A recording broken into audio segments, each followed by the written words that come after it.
pessoal, hoje eu tenho o prazer de conversar com ela. Começou a empreender muito nova, é palestrante, escritora de livro. Falando dela, Helena Ogro. Tudo bem, Helena? Eu mesmo. Tudo bem. Então, é um prazer ter você aqui conosco. Prazer é meu, mas ele falou que eu comecei a empreender muito cedo, então foi agora, né? É. Olha minha carinha. Helena, conta pra gente, se apresenta aí pro pessoal, quem é Helena Ogro?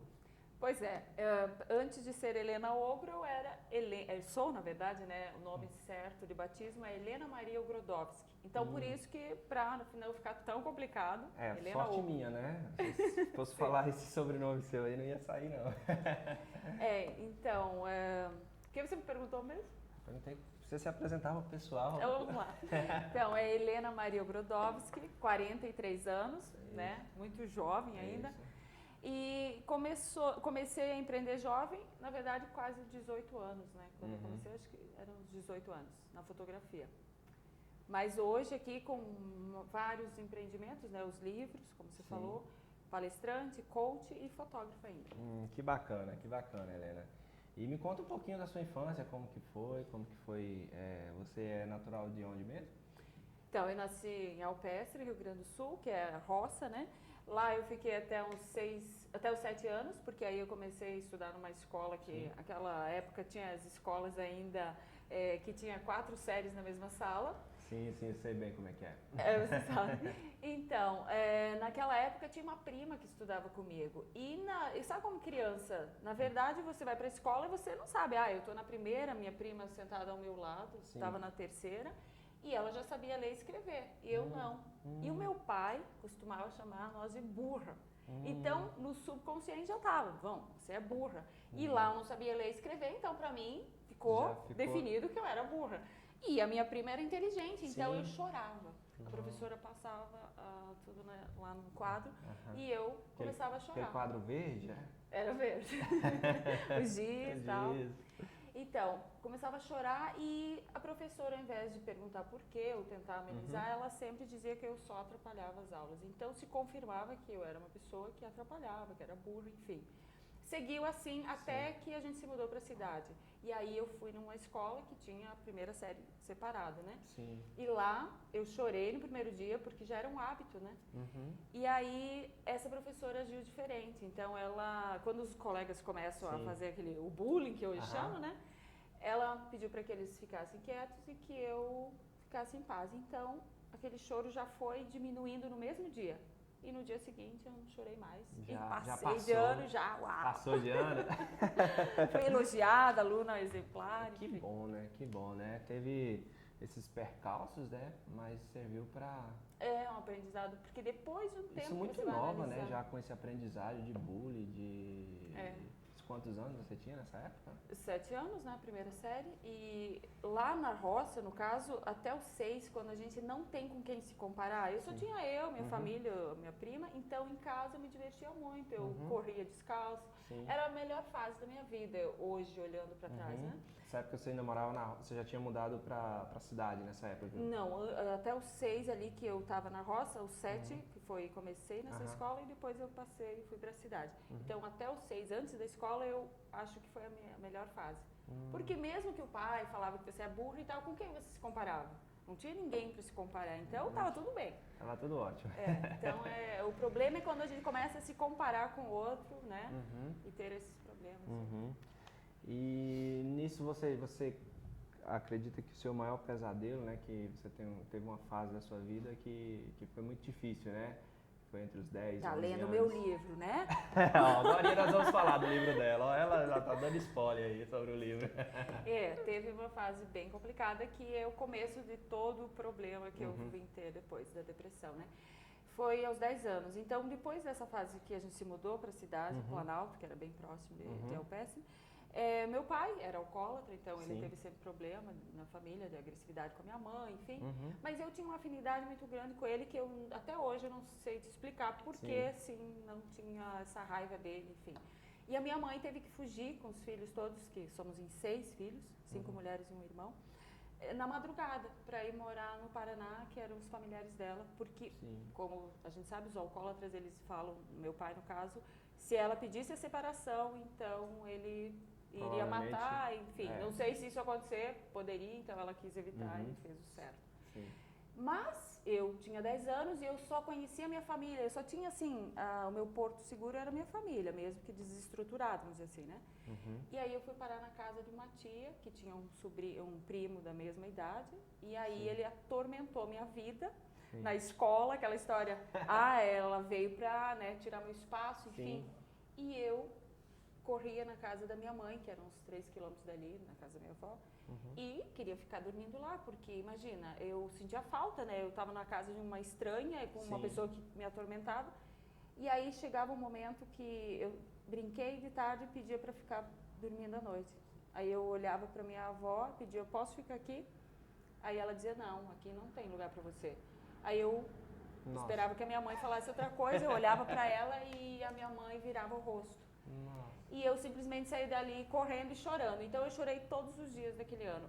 Só que assim, não sabia que eu tinha passado aquela depressão naquele ano, só sei que eu sofri muito. E isso fica gravado no nosso subconsciente. Ficou no subconsciente. Será que você acredita que criou ali uma crença ou o que tu acredita que criou, né? É como se fosse ter sido rejeitada, eu não era importante, eu não era bem-vinda, eu tinha que trabalhar muito para as pessoas gostarem de mim, porque eu trabalhava muito na casa da minha tia e assim eu via que eu ganhava elogios. Então, era aquela coisa inconsciente, eu preciso ganhar elogio, mas para isso eu tenho que trabalhar muito, enfim. Eu acho que tantas coisas inconscientes, né, mas que sempre na minha vida eu tive que trabalhar muito. Na minha ideia, eu não posso ganhar nada, eu preciso trabalhar para conseguir. Então, foi pro lado bom que eu trabalhei, mas também eu não aceitava muito presente, eu tinha que trabalhar, eu ser independente, porque também isso era uma forma de eu ser bem recebida, amada, reconhecida. Perfeito. E falando na independência, né, você começou a empreender nova, né? Você até brincou que não foi agora. E agorinha. Agorinha, mas... como foi essa decisão para você? Assim, acredito que foi com 18 anos isso? Sim. Porque na verdade assim, eu sempre fui uma menina muito espoleta, muito ativa e... Percebe. A menina ainda tá. A menina tá aqui ainda. Então, isso tudo fazia com que... eu trabalhei de babá, eu trabalhei de diarista, trabalhei balconista, trabalhei em empresa depois de um tempo. E o último trabalho, antes da fotografia, eu fui auxiliar de cozinha, lavar prato, enfim. Mas tudo aquilo me incomodava porque eu percebia que eu tinha que cumprir o horário, eu tinha que trabalhar para outras pessoas que elas mandavam, ditavam as regras. E para mim aquilo não estava funcionando, não era legal, além de eu achar que ganhava pouco. E a minha mãe, por mais que ela deu exemplos assim que me fizeram sofrer e ter raiva dela, ela também deu um exemplo do empreendedorismo, porque ela, para sustentar os 6 filhos, essa separação, ela trabalhava de diarista e não estava dando conta de pagar todas as despesas para os filhos, né? Escola na época mesmo, que era pública. E ela começou a vender roupa.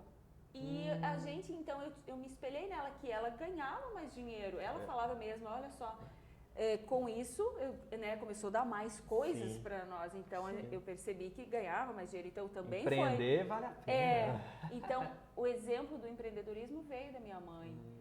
E isso foi bacana, então, porque eu buscava a liberdade, mas eu não sabia o que fazer, porque meu sonho era ser modelo, ser cantora, ser atriz, mas isso, como?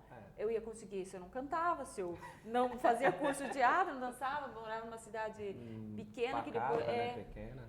E aí eu fui procurar no Instituto Universal, que na época tinha, né? Ainda bem que vocês já sabem a idade, né? Aí, achei lá, curso de fotografia profissionalizante. Aquela palavra profissionalizante chamou atenção. Ficou... você é profissional, assim que eu terminar o curso. Vai nessa. Aí eu não tinha câmera. É um longo caminho, né? Não tinha câmera, não tinha nada, mas aí também foi a questão de eu ter economizado na época que eu trabalhava na lancheria.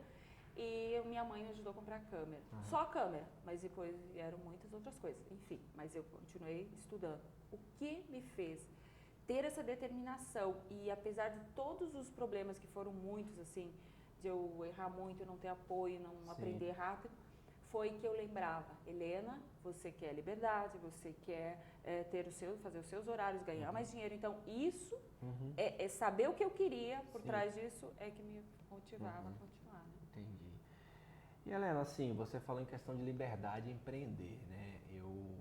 Eu percebo muitas pessoas que buscam a liberdade com o empreendedorismo, mas quando se torna empreendedor não tem a liberdade. Como é para você conjugar ser empreendedor e ter liberdade? Realmente é uma pergunta importante, porque por muitos anos depois eu fui escrava do trabalho. Porque essa coisa de ser autônomo, trabalhar para mim, realmente não é uma maneira de ganhar muito dinheiro e trabalhar. Porque você vai trabalhar muito, você é uma pessoa para tem 24 horas, não tem como você... Então, assim, quando realmente eu vim para Luiz Eduardo e montei meu estúdio e tive dois colaboradores, que foi meu irmão e um colega, fluiu muito, entrou muito mais dinheiro, teve muito mais ganhos financeiros porque teve mais duas pessoas contribuindo. Teve um senso de equipe, né? E aí que eu comecei a entender que sim, eu precisaria, para ganhar mais dinheiro, teria que ter apoio, teria que ter pessoas colaborando. Mas assim, eu sempre tive medo de ser uma grande empresária até então, né? Mas hoje eu já visualizo outras formas. Você tinha medo do sucesso? No fundo, a gente tem, eu acredito, é uma crença limitante. Não é nem medo do sucesso. Olha o que era o meu problema que me fez gerar outros problemas financeiros. Era a questão de a minha mãe falar que os ricos não eram generosos, os ricos exploravam os pobres. E eu via o meu pai também sendo uma pessoa alegre e gastando dinheiro. E a minha mãe, que foi uma pessoa que eu tive raiva por causa daquele episódio dos 10 anos, né, era uma coisa assim que me incomodava e eu nem sabia bem porquê, ela era econômica. Então eu gastava o dinheiro porque eu relacionava inconscientemente que alegria e gastar andavam juntos. E eu era uma pessoa generosa, eu sempre fui muito generosa, até ouvi do meu próprio colaborador que ele não seria tão generoso quanto eu se ele fosse ele o proprietário. Porque eu presenteava muito, eu era uma pessoa assim que sempre queria, nossa, você fez um trabalho legal, eu ganhei dinheiro, então eu preciso contribuir com você. Então eu não consigo, eu não seria uma empresária que exploraria um funcionário. É o teu perfil. Mas eu não me arrependo de ter sido generosa, mas da forma como o meu inconsciente trabalhava, eu fui à falência em 2015, que depois tu chega lá, eu acho. Bacana. E você tocou no assunto que até tá no teu livro, né? E eu queria falar dele, né, pessoal? Ó, tá aqui também. A Dor que Cura. Esse é o livro da Helena Ogro. Isso aí. Livro muito bacana de ler, recomendo todo mundo que leia. Depois, no final, a gente vai deixar aqui o endereço para você estar adquirindo aí o livro. E dentro do livro você aborda algumas questões, né? E uma delas, você passou por um processo muito difícil, que foi o processo da depressão, né? Que foi um dos motivos até que você escreveu o livro. Como foi esse início desse processo depressivo seu?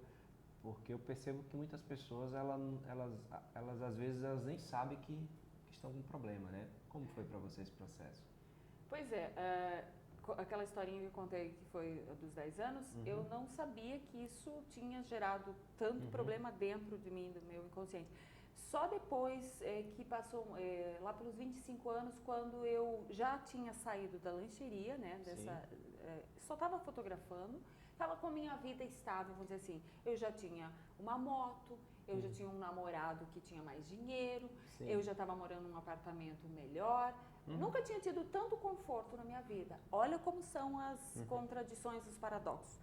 Enquanto eu tinha dificuldade, eu precisava lutar por algo, eu tinha objetivos, eu vou crescer, eu vou melhorar, eu vou fazer.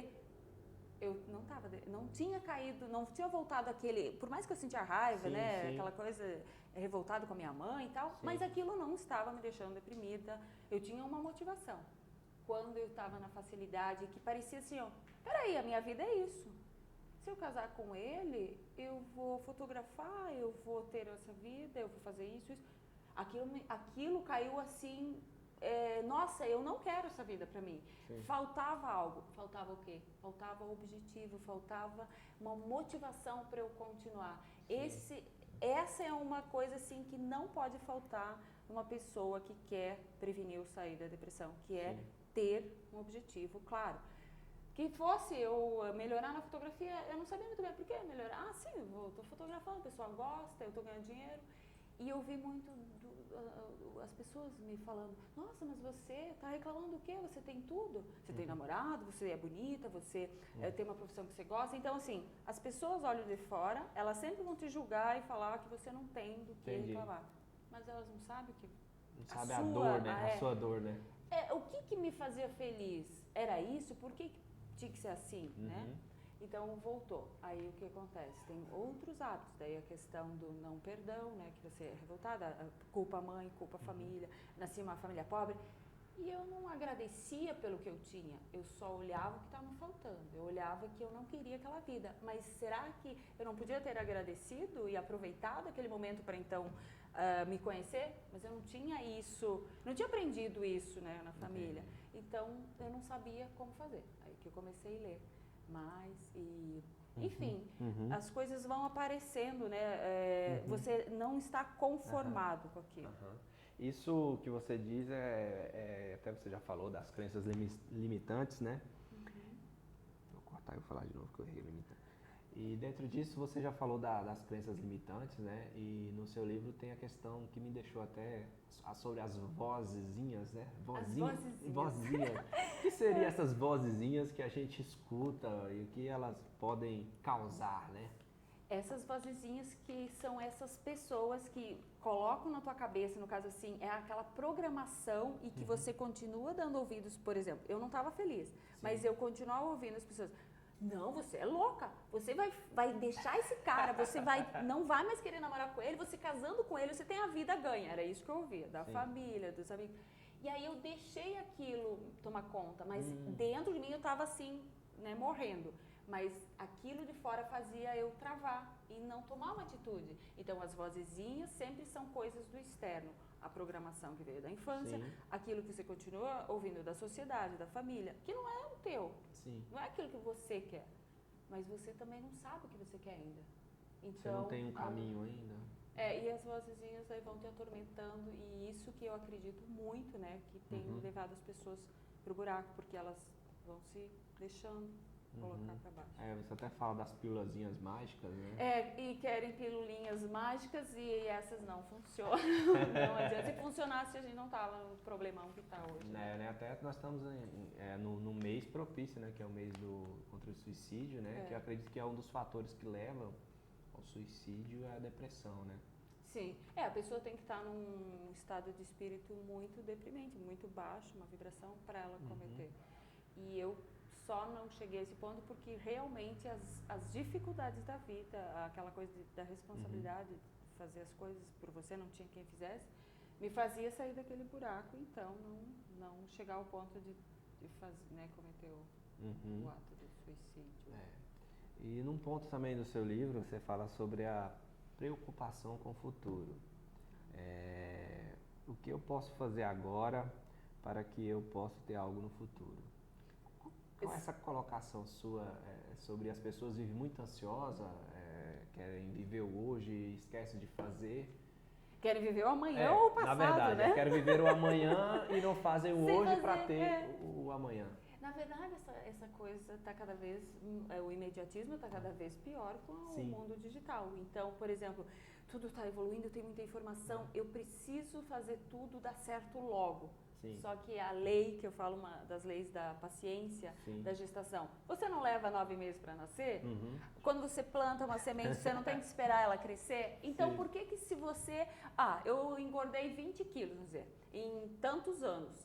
Mas eu quero emagrecer em um mês. Aí lá e compra a pílula mágica e depois volta a engordar. Então, tudo que é imediatista, tudo que é muito rápido, vai ter consequências, não vai funcionar por muito tempo. Então, tem sempre o caminho e tem que ter a paciência. E esse negócio de viver no futuro, então é isso. Você não faz agora o teu melhor. Por exemplo, eu estou aqui, dando uma entrevista. Meu Deus, mas amanhã o que eu tenho que fazer? Daqui a pouco, né? Tu não se concentra naquilo que tu tá fazendo, né? Aí você não dá o seu melhor, daqui a pouco, amanhã, esse momento é o passado. Você vai se lamentar pelo seu passado e vai continuar preocupado. Aí você finaliza, por exemplo, essa entrevista, você começa a ficar ansioso, nossa, eu não dei o meu melhor, não ficou legal e tal, poderia ter falado isso. Isso já é o que gera essa ansiedade, essa preocupação, a culpa, a vida tem. Eu tive todas essas coisas que eu tô falando. A falta de perdão, a culpa, a preocupação, a ansiedade, não saber o que eu queria, a dúvida, né? E as vozezinhas, deixar os outros, a programação, tomar conta, as limitâncias que vão impondo na nossa vida, né? E você fala também que não há limites para os sonhos, né? E eu achei, uau, cara, não há limite para os sonhos. Não há. Nossa, depois que eu entendi que eu posso ser escritora, tá aqui, ó. Então, desculpa se foi o primeiro. A gente nem falou, foi esse primeiro, mas logo em seguida saiu a Dor que Cura. Porque quando eu fiz a formação em coaching em 2015, no final, já logo eu recebi em 2016, 2017, o convite para participar desse livro. E aí eu já sonhava em ser escritora, mas as pessoas diziam, né, mas ser escritora não é bem assim e tal. E eu desacreditava, mas quem sonha para ser escritora? E aí quando eu comecei a mudar minhas crenças, comecei a pensar por mim, eu comecei a dizer, eu sou escritora. E continuei escrevendo. Veio o convite e depois eu, em 40 dias, escrevi esse e vão vir muitos outros. Porque não tem limite, por quê? Se aos 25, quando eu não tinha mais perspectiva, que eu comecei a deprimir, que as pessoas diziam que estava, né, estava tudo bom na minha vida, para que eu queria mais? Mas eu não tinha realizado nenhum dos meus sonhos. Se você for analisar, o meu sonho não era ser fotógrafa, não era ser cantora, dançarina, modelo, mas aí que está. Faltava um propósito ali, faltava um... A questão da comunicação e a arte estavam tudo envolvidas na fase da infância. E palestrante é o quê? Palestrante pode cantar, pode dançar, pode representar. Não há limite. Então eu vou fazer tudo que eu quiser sendo palestrante, escritora, fotógrafa. Então hoje sim eu estou realizando sonhos. E eu estou depois dos 40 que vieram a realização. Então não tem limite de idade, não tem limite para nada. Não há tempo, né? Qualquer hora pode ser, você pode dar um estalo e de repente encontrar o caminho que... Sim, porque você não ouve também isso. Como assim, aos 40 você deveria ter o teu pé de meia, você deveria estar com a vida ganha, segura, você não casou, você não tem filho, você... O que vai ser da tua vida? Eu ouvia muito. Como vai ser quando eu ficar velha? Eu não vou ficar velha. Velho fica só quem envelhece a mente, para de progredir. Idade sim, eu vou ter idade, espero passar dos 100, mas velha nunca. E sabe quem? Acho que é o Leandro Carnal que fala, não, o Cortella.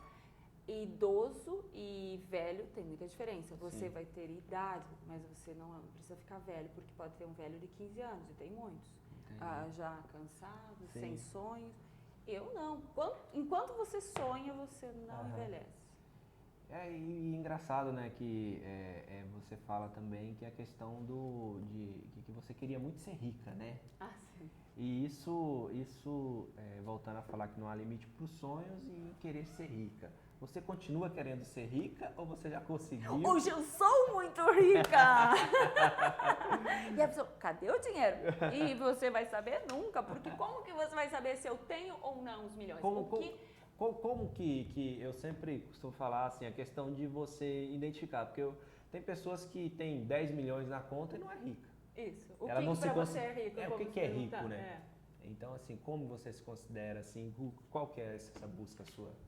Eu de tanto sofrer na questão de reclamar que eu tinha nascido numa família pobre e achar que todos os meus problemas seriam resolvidos com a riqueza, então era só, eu vou ser rica, eu quero ser rica, eu estudei o livro Os Segredos da Mente Milionária, tudo que tinha questão de dinheiro, tanto que aqui em Luiz Eduardo, quando o meu estúdio fotográfico, naquela época eu estudava Os Segredos da Mente Milionária e ganhei dinheiro, só que o problema, quando você ainda não ressignificou, não entendeu as crenças, as vozezinhas, não adiantou nada eu ganhar tanto dinheiro. Vinha de um lado e saía de outro. Então é muito mais importante você entender a importância do ser e buscar esse autoconhecimento, mudar essas crenças, né? Entender como elas funcionam, para então ganhar dinheiro. Porque assim, hoje eu sei para que eu quero ganhar dinheiro, eu já me sinto rica, por isso que o ser vem antes do ter. Por que eu me sinto rica? Porque eu já vejo, já imagino, já tenho a visão de como é quando eu terei esses milhões na minha conta. Eu já vivo de acordo, digamos assim, eu já me dou a liberdade de fazer o que eu gosto, eu não preciso de tanto. E se eu tiver mais, eu faço mais. Até pegando um gancho, você fala sobre valor e preço, né? Quantidade. Então, assim, é muito importante, né? Você ter essa correlação aí, ganhar e saber o valor e o preço das coisas, né?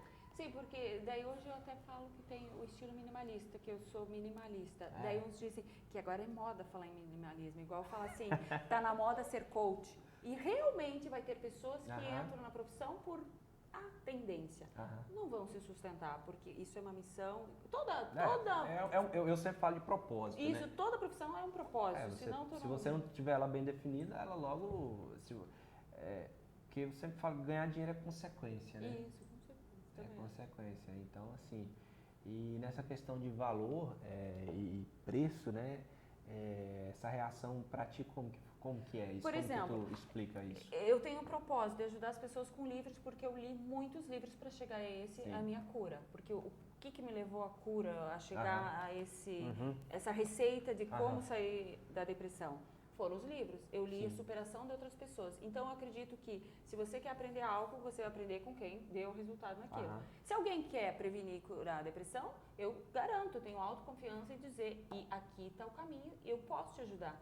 Porque assim, por que você vai querer sofrer tanto? Por que você vai buscar lá em outras fontes onde a pessoa ainda não superou, a pessoa não sabe? Se eu já passei esse sofrimento por você, e foram mais de 10 anos. Então, se você souber que sempre a melhor receita, o caminho mais curto para a felicidade é aprender com quem conseguiu aquilo que você precisa. E na questão da depressão, tá aí a resposta. E aí o preço e o valor que esse livro tem, você vai pagar X preço. Se você não entender o valor disso, você vai achar caro. Mas espera aí, um livro? Não, eu nem gosto de ler, não vou pagar isso. A pessoa não entendeu o valor. Igual fotografia, se eu vou fazer uma sessão de foto, a pessoa vem e diz pra mim, não, mas eu pago a impressão da foto tal. Não, você não entendeu o valor que tem isso. Aquele momento de registrar aquela... E que você tá ali fazendo o teu melhor e se você escolher aquele profissional para tal coisa, então assim, tudo na vida, se você não entender o valor e preço, você vai gastar e não vai investir. Era a coisa que eu fazia. Eu gastava, não só gastava, até fiz investimentos, cresci no meu negócio e tal. Não é assim, eu não fui uma pessoa totalmente sem noção de coisa, não posso nem reclamar muito disso. Mas eu podia ter muito mais reservas e tal, se eu já tivesse esse conhecimento na época. Bacana, bacana. E agora a gente fala da sua palestra, né? Alegria é treino. Chega no treino agora. Como que foi para você chegar a essa conclusão que alegria é treino? Pois é, depois de sofrer tanto, né? A dor que cura, entendeu? Então aí eu pensei, peraí, mas tem um caminho. E como eu reclamava muito, era a ideia assim, tá, mas quem é feliz, essa pessoa tem sorte. Só pode que ela não tem problema. Não, ela nasceu em uma família rica. Sempre a gente, olha só, ainda eu encontro muitas pessoas que põem o dinheiro como o causador ou o resolvedor, vamos dizer assim, de tudo. Mas não é. Se não tiver todo o conhecimento por trás e o dinheiro vai ser sempre importante para aquilo que ele compra realmente. Mas se você pôr o ter sempre em primeiro lugar, não vai conseguir ser feliz como eu não fui. E aí a alegria é treino por quê? Não existe ninguém nesse mundo que não possa ser feliz, treinar a alegria, porque tem um caminho igual para ganhar dinheiro, igual para você tal profissão, tudo tem um passo a passo. O sucesso deixa pistas, como você falou antes. O sucesso deixa rastro. E a alegria também deixa rastro. A pessoa que é feliz, bem-sucedida, ser feliz, né, próspera totalmente, esse rastro que a pessoa tem que seguir, que está aqui o rastro. Ó. Se você não entender que a pessoa que sofreu já por você, já leu tantos livros, que foram centenas de livros de autoconhecimento, que é muito autoajuda. Autoajuda está dizendo o quê? Autoajuda. Eu preciso me autoconhecer, eu preciso me autoajudar. E nós nascemos com uma folha em branco, né? E depois foram escrevendo pra gente, né? A psicologia, ela descreve, né, que a gente nasce com uma folha em branco. E são os primeiros pais, né, que vão escrevendo a nossa folha em branco. E depois nós vamos ter no alto, escolhendo, né, o que se escreve. E muitas vezes você chega num momento que você precisa de pessoas que já chegaram lá, né, que já passaram por procedimento, para ajudar você a escrever a sua história, enfim. Mas muito bacana, eu gostei muito do Alegria Treino e inclusive vamos ter um evento agora, né? Vai ser... essa semana, né? 24 de setembro. E por ser, até por coincidência é o mês de setembro amarelo e tal, Mas eu particularmente até tô de amarelo no folder, mas eu não escolhi pensando no Setembro Amarelo. Na verdade... Foi a coincidência. O amarelo, para mim, o significado é criatividade, alegria, a cor, né? Sim, a cor. Então, como a gente não tem que focar no problema, a gente tem que focar na solução. Então, o que a gente quer para sair da dor, da tristeza? A gente quer alegria. Então, por isso, vamos falar alegria e treino. E vamos focar em obter alegria, em resgatar a alegria que é o natural do ser humano. Não essa tristeza profunda, né? Tristeza faz parte, mas não a tristeza da depressão mesmo. Então, sim, alegria, treino e o amarelo para lembrar de alegria. E nessa palestra você aborda, quais são os temas que você aborda nessa sua palestra? A pessoa que vai na palestra, só se ela não prestar atenção, ela estiver no futuro ou no passado, mas se ela estiver presente, ela vai ter um ganho. Por exemplo, não só se ela tem depressão ou se ela quer prevenir, para qualquer tipo de problema, para a gente entender como lidar com os problemas, porque eu aprendi nesse decorrer do tempo que as pessoas alegres, não é que elas não têm problema, como eu achava, elas sabem lidar com os problemas. Sabe resolver eles, sabe prevenir, tem... Sim, porque você no dia a dia, você sai de casa e dá tudo certo, beleza, você não tem nada para reclamar, tal, você não tem nada para superar. Aí no outro dia furou um pneu, você já vai estragar o seu dia. Meu Deus, não pode nunca furar um pneu, não pode nunca dar um problema. Não, você vai ter que saber lidar com aquilo. Não pode entupir a pia, né? Chega em casa lá cansada, escolhe. Vai ter que arrumar. Um dia algum problema vai acontecer. Um dia você vai acordar, o pneu tá furado e muitas coisas. Então, assim, o importante é você saber como lidar, né? Isso, entendeu? E tem muitas pessoas que acontece o problema, em vez de estar buscando a solução, eles ficam debatendo contra o problema. Arranja um outro? Eu vejo muito isso, você já viu em trânsito? Isso, bem que eu pensei. Um bate no outro lá e tal, e aí eles começam a brigar entre si, em vez de, gente, o problema já foi. Sim, vamos no mecânico, você tem seguro, eu estava certo, você estava errado, me perdoa, sei lá, depende da crença da pessoa. E vamos resolver o problema, porque já aconteceu. Sim, mas pode ver se não é muito. E daí eu vou falar nessa palestra sobre as 7 níveis de vibração. Tu sabia? A lei da atração tem 7 níveis de vibração, no mínimo. Sim. Então eu falo desses 7 níveis. Pra gente a pessoa que chega ao suicídio, por exemplo, qual o nível que ela tá? E a pessoa que está nesse nível de alegria, qual o nível? O que precisa fazer? Sim. Então tem um passo a passo, tem os hábitos que levam a essa vibração. Porque esse que você falou, do reagir, deu um problema, eu reajo, não respondo, porque se eu respondo, eu escolho, eu sei que isso aconteceu, se eu agir dessa forma agressiva, eu só estou plantando mais coisa ruim para trazer mais. Depois, então, se continuar nessa reclamação igual eu fazia, um dia perde até o que não tinha, né? Com certeza. E aí é assim, ou você treina ser uma pessoa melhor, treina ser alegre, ou você não sai do buraco, não vai conseguir. Não, bacana, muito bacana. E você também, você tá que tá, né? Empolgadíssima para essa palestra. Quem vai nessa palestra não sairá de lá a mesma pessoa. Com certeza a vibração, a energia que ela vai sair dessa palestra vai ser diferente. Então, muito bacana. E eu falando você tá que eu tava vendo aqui que você vai participar de um outro evento. Tem também. Que eu queria que você falasse um pouquinho pro pessoal. Mulheres empreendedoras, você falou, né? Eu comecei muito cedo, então... Tem uma estatística que as mulheres vai dominar o mundo, será? Porque as mulheres, elas conseguem fazer muitas coisas ao mesmo tempo, elas, não é? Mulher, assim, tem essa sensibilidade, mas não diminuindo a capacidade, a potencialidade eu acho isso ridículo, essa né? questão, eu mesmo... Comparação, né? Comparação não existe, eu acho que existe espaço pro homem, existe espaço pra mulher. A disputa não pode existir. Não é muito interessante. Porque senão fica realmente, até no casal às vezes existe essa questão, não, mas eu não posso ganhar, a minha esposa não pode ganhar mais. Como assim? Se ela está indo bem e se o esposo ganha mais, então assim, disputa, a competição é muito, muito incentivada pela sociedade. Isso que eu falo vou falar no dia do empreendedorismo lá das mulheres, revele sua essência e não tenha concorrentes, somente aliados. Por quê? Se você é quem você é, você descobre a tua potencialidade, você sabe que é um ser único. Você vai fazer dar certo com certeza com seu diferencial. Você não vai se preocupar com concorrência. Não tem concorrente, tem aliado, porque se eu sou fotógrafo, eu vou ali, converso com outro fotógrafo e a gente vai se ajudar. Então, assim, a pessoa que ela vive na competição, ela não ganha com isso, ela só perde, sempre. Mas eu também já fui uma pessoa competitiva, porque é incentivado a ser assim. Sim, Hoje não.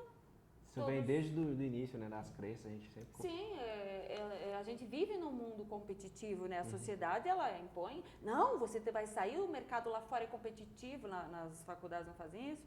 Já a pessoa já está meio deprimida, ela já sai de lá, meu Deus. Já sai com a estatística, né? Porque quando você está na faculdade, você está estudando uma estatística de poucas pessoas que estão estudando. E quando você sai, você vai para os 40 milhões de desempregados, né? Sim, mas aí que tá, porque já está programado para não dar certo. Porque ele deixou se influenciar pelas vozinhas, mas se ele se fortalecer, ele vai fazer a diferença. Então, como é que é? Lê o livro, né? Se você quiser o caminho da alegria, tá aqui, né? A dor que cura.